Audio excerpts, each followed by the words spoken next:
What's one weird rule your parents had growing up that you thought was totally normal until you got older? 1.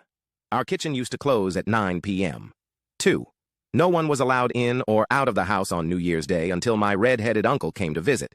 It's good luck if the first person in the door on New Year's is a redhead. There were 10 kids in my mom's family. Poor Uncle Bill was run ragged by 2 p.m. 3. Always talk to the cat in a normal voice and not in the baby talk voice people do with pets because he will think you're stupid. 4.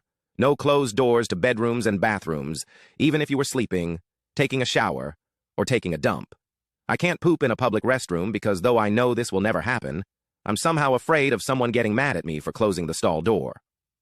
5. Not being able to use the couch cushions and blankets because those were only to decorate when we had guests over. Ends up my mom has untreated O and only told us years later, which explains a lot of her behavior. 6. We were not allowed to invite a friend over for a sleepover 2 times in a row. They had to host first before we could invite them again. Looking back, I think this was my mom's way of avoiding sleepovers. 7. Not me, but a girlfriend's family rule was you got 1 drink with dinner and couldn't have a refill. 8. The interrupt rule. If we wanted to talk to our parents, but they were talking to someone else, we would place our hand on their arm.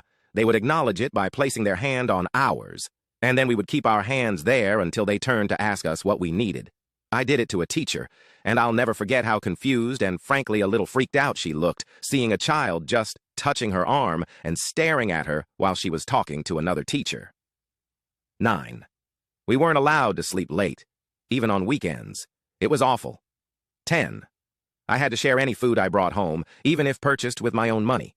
My mom didn't cook or keep food at home, but ate out every morning.